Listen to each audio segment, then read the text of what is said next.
And welcome to Rock Gamer. It's time for my weekly recap where I talk about this past week's Rock Band 4 and Guitar Hero Live news.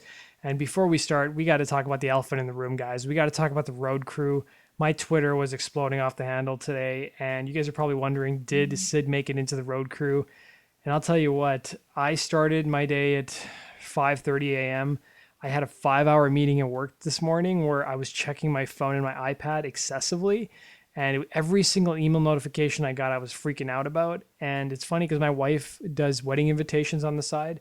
And sure enough, I got one email from Etsy and one from a bridal expo. And I'm like, oh my God, when is the road crew thing going to show up? And then finally around 2 p.m. my time, which is around 4 Eastern, I finally got the road crew email. I got accepted. It was a huge sigh of relief because I was so tired the entire day and stressed out about it. But let's get started with this week's news. And the first piece of news we're going to talk about is the first piece of news is merely speculation, but it looks like our Australian counterparts will be getting the shaft once again when it comes to the world of Rock Band.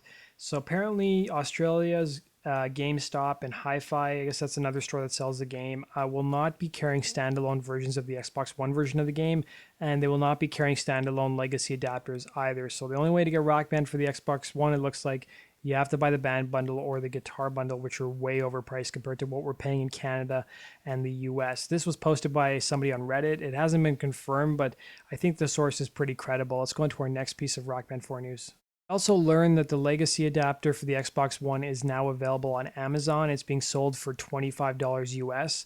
If you guys remember the Xbox One version of the game, just a standalone disc is an extra $20 on top of what you pay for the PS4.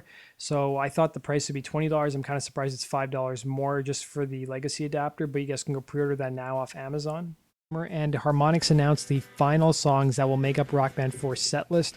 Let's see what those songs are. So we got Brad Paisley featuring Keith Urban, Start a Band, Brandi Carlile, Mainstream Kid, Dark Wheels, V-Bomb, Gary Clark Jr., Ain't Messin' Around, Gin Blossoms, Follow You Down, Grouplove, Tongue Tied, Imagine Dragons, I Bet My Life, Jeff Allen featuring Noelle, LeBlanc, and Naoko Takamoto, Recession, Johnny Blazes and the Pretty Boys, Cold Clear Light, Lynyrd Skynyrd, That Smell, Mumford & Sons, The Wolf, R.E.M, The One I Love, and The Warning, Free Fallin'.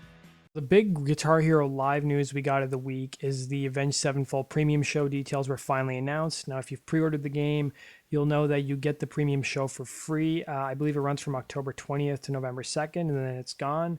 But they have to confirm those details from Activision. But we learned the 3 songs you'll be able to play. You'll be able to play Nightmare, Buried Alive, and Shepherd of Fire. And these are all live versions. These are taken from their headlining show at the Download Festival from about a year ago. There's also some footage from the actual show on YouTube. I got a press release from Activision saying that they released some footage. They are not allowing people to post it on YouTube, so I put a link down below if you guys want to see that footage. It's pretty breathtaking. It looks like the premium show is going to be a lot of fun. Let's go on to the rest of the Guitar Hero news for the week.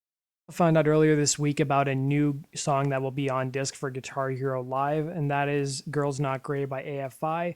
Canadian Online Gamers did a hands-on preview of the game, and they mentioned playing that song during their hands-on time. We also got a bunch of new songs that will be on Guitar Hero TV this week. These songs include The Wire by Haim, The Ocean by Tonight Alive, Demon Dance by Surfer Blood, No Shows by Gerard Way.